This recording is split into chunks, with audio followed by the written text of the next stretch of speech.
Israel और Hamas के बीच Qatar की राजधानी दोहा में चल रही युद्ध विराम वार्ता पूरी तरह से विफल हो गई है।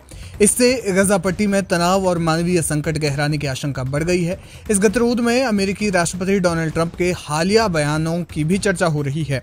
उन्होंने हमास पर समझौते में रुचि न दिखाने का आरोप लगाया। हमास ने इन बयानों को वार्ता की वास्तविकता से असंगत बताते हुए कड़ी आपत्ति जताई है।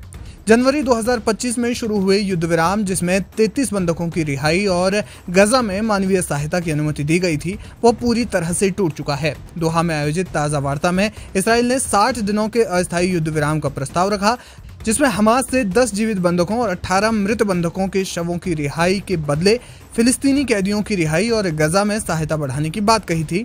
हालांकि हमास ने इस प्रस्ताव को खारिज कर स्थायी युद्ध विराम और इस्राएली सेना की पूर्ण वापसी की मांग की। इसी बीच ट्रंप ने स्कॉटलैंड रवाना होने से पहले व्हाइट हाउस में पत्रकारों से बातचीत करते हुए कहा कि हमास वास्तव में कोई समझौता नहीं करना चाहता। ऐसा लगता है कि वे मरना चाहते हैं। उन्होंने इसराइल से गजा में सैन्य कार्रवाई तेज करने का आह्वान किया। हमास के वरिष्ठ अधिकारी इज्जत अल रिश्क ने इन बयानों की निंदा करते हुए कहा कि ट्रंप का रुख एक तरफा है और ये इसराइल को और आक्रामकता के लिए उकसाता है, जो वार्ता की प्रगति को नष्ट कर रहा है। हमास का दावा है कि वो मध्यस्थों के साथ रचनात्मक बातचीत में शामिल रहा है, लेकिन इसराइल की शर्तें पूरी तरह से अस्वीकार्य हैं। वार्ता के टूटने और इसराइल की 11 सप्ताह की नाकाबंदी के कारण गजा में मानवीय स्थिति बदतर हो गई है। भोजन, ईंधन और दवाओं की भारी कमी रही है। संयुक्त राष्ट्र के अनुसार गजा में 90% से ज्यादा बुनियादी ढांचा क्षतिग्रस्त या नष्ट हो चुका है। मार्च 2025 में युद्ध विराम टूटने के बाद कम से कम 7,843 फिलिस्तीनी मारे गए हैं और 27,993 घायल हुए हैं। Aim right, achieve big. At KR Mangalam University, we provide you the platform to turn your dreams into reality. At KR Mangalam University. जानकारी के मुताबिक कनाडा के प्रधानमंत्री मार्क कार्नी सहित 28 पश्चिमी देशों ने गजा में मानवीय संकट के लिए इसराइल की आलोचना की है और युद्ध को तत्काल समाप्त करने की मांग की है। संयुक्त राष्ट्र और 100 से ज्यादा मानवाधिकार संगठनों ने इसराइल पर सहायता वितरण में बाधा डालने का आरोप लगाया, जबकि इसराइल का कहना है कि संयुक्त राष्ट्र सहायता को ठीक तरह से वितरित नहीं कर रहा है। ट्रंप के बयानों ने भी अंतर्राष्ट्रीय समुदाय में विवाद पैदा किया है, क्योंकि कई देश इसे वार्ता में मध्यस्थ की भूमिका निभाने वाले अमेरिका की निष्पक्षता पर सवाल उठाने वाला मान रहे हैं। जानकार मानते हैं कि ट्रंप के बयानों और दोनों पक्षों के बीच गहरे अविश्वास ने युद्ध विराम की संभावना को और कमजोर कर दिया है। हमास ने गजा के शासन को फिलिस्तीन नेशनल अथॉरिटी जैसे अन्य समूहों को सौंपने की इच्छा जताई, लेकिन इसराइल ने इसे खारिज कर दिया। इसराइली प्रधानमंत्री बेंजामिन नेतन्याहू ने हमास के नेतृत्व को नष्ट करने और गजा में सैन्य नियंत्रण बनाए रखने की अपनी मांग दोहराई है। जैसे जैसे गजा में हिंसा और भुखमरी बढ़ रही है, अंतर्राष्ट्रीय समुदाय पर दबाव बढ़ रहा है कि वो दोनों पक्षों को समझौते की मेज पर लाए। हालांकि मौजूदा परिस्थितियों में ये लक्ष्य और ज्यादा चुनौतीपूर्ण हो गया है।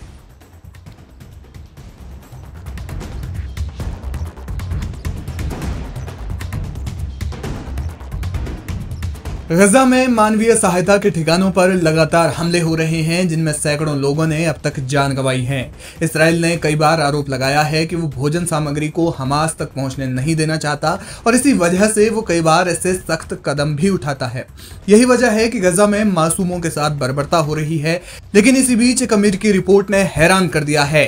अमेरिकी सरकार के एक विस्तृत आंतरिक विश्लेषण ने गजा में अमेरिकी वित्त पोषित मानवीय सहायता के वितरण को लेकर महत्वपूर्ण खुलासा किया है। United states agency for international development यानी यूएसएड के ब्यूरो ऑफ ह्यूमैनिटेरियन असिस्टेंस द्वारा जून 2025 में तैयार इस रिपोर्ट में पाया गया कि फिलिस्तीनी समूह हमास द्वारा इन सहायता सामग्रियों की व्यवस्थित चोरी या दुरुपयोग का कोई ठोस सबूत नहीं मिला है। जी हाँ, यानी कि इसराइल जो आरोप लगाता है कि हमास जो मानवीय सहायता केंद्र हैं उन पर जाता है, लूटपाट करता है, भोजन सामग्रियों की चोरी करता है, तो फिर यूएसएड की इस रिपोर्ट में साफ तौर पर स्पष्ट हो गया है कि हमास ने इस तरह की कोई चोरी नहीं की, क्योंकि उन्हें इसके सबूत नहीं मिले। इस निष्कर्ष ने मध्य पूर्व में सहायता वितरण और क्षेत्रीय तनावों के बीच एक नया दृष्टिकोण प्रस्तुत किया है।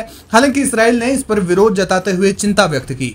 यूएसएड की इस जांच में अक्टूबर 2023 से मई 2025 के बीच गजा में मानवीय सहायता के वितरण के दौरान चोरी, नुकसान या डायवर्जन की 156 घटनाओं की गहन समीक्षा की गई। ये घटनाएं विभिन्न सहायता संगठनों द्वारा रिपोर्ट की गई थी, जिनमें खाद्य सामग्री, चिकित्सा आपूर्ति और अन्य आवश्यक वस्तुएं शामिल थीं। विश्लेषण के अनुसार इनमें से किसी भी मामले में हमास द्वारा अमेरिकी वित्त पोषित सहायता को हड़पने या फिर दुरुपयोग करने के प्रत्यक्ष प्रमाण नहीं मिले हैं। World-class faculty, cutting-edge labs and immersive learning. A vibrant campus life beyond the classroom. SGT University, nurturing future leaders. Reports के मुताबिक एक वरिष्ठ यूएसएड अधिकारी ने नाम न बताने की शर्त पर कहा कि हालांकि हमारी जांच में हमास द्वारा व्यवस्थित चोरी का कोई सबूत नहीं मिला, लेकिन गजा जैसे जटिल क्षेत्र में सहायता वितरण की निगरानी में सीमाएं हैं। विश्लेषण में एक महत्वपूर्ण खुलासा यह भी किया गया है कि 156 में से कम 44 चोरी या नुकसान की घटनाएं इस्राएली सैन्य कार्रवाइयों से प्रत्यक्ष या अप्रत्यक्ष रूप से जुड़ी थी। इनमें हवाई हमले, सैन्य चौकियों पर देरी और असुरक्षित मार्गों का उपयोग करने के लिए मजबूर करना शामिल था। उदाहरण के लिए कुछ सहायता ट्रकों को इस्राएली सैन्य अभियानों के कारण नष्ट कर दिया गया, जबकि अन्य को असुरक्षित क्षेत्रों से गुजरना पड़ा, जिससे लूटपाट की घटनाएं बढ़ी। ये रिपोर्ट ऐसे समय में आई है जब गजा में मानवीय स्थिति अत्यंत गंभीर बनी हुई है। संयुक्त राष्ट्र विश्व खाद्य कार्यक्रम के अनुसार गजा की 2.1 मिलियन आबादी में से लगभग 1/4 लोग भूखमरी जैसी स्थिति का सामना कर रहे हैं। विश्व स्वास्थ्य संगठन ने बच्चों और अन्य कमजोर समूहों में भूखमरी से होने वाली मौतों की चेतावनी भी दी है। गजा में बुनियादी ढांचे का व्यापक विनाश, सैन्य अभियानों के कारण विस्थापन और सहायता वितरण में रुकावटों ने इस संकट को और गहरा किया है। दूसरी ओर इसराइल ने कहा कि हमास संयुक्त राष्ट्र और अन्य संगठनों से खाद्य आपूर्ति चुराकर नागरिक आबादी को नियंत्रित करने और अपने वित्त को बढ़ाने के लिए इसका इस्तेमाल करता है, जिसमें वस्तुओं की कीमतें बढ़ाकर उन्हें नागरिकों को फिर से बेचना शामिल है। यूएसएड की रिपोर्ट के बारे में पूछे जाने पर इसराइली सेना ने रॉयटर्स को बताया कि उनके आरोप उन खुफिया रिपोर्टों पर आधारित हैं जिनमें कहा गया है कि हमास के उग्रवादियों ने सहायता ट्रकों में गुप्त और खुले तौर पर छुपकर सामान हड़प लिया। इसराइली सेना ने कहा कि रिपोर्ट ये भी दर्शाती है कि हमास ने 25% तक सहायता आपूर्ति अपने लड़ाकों को दे दी है या नागरिकों को बेच दी है। साथ ही जीएचएफ ने सहायता सामग्री को सीधे नागरिकों तक पहुंचने के बारे में ये कहा है कि उग्रवादियों का नियंत्रण उन्होंने समाप्त कर दिया है।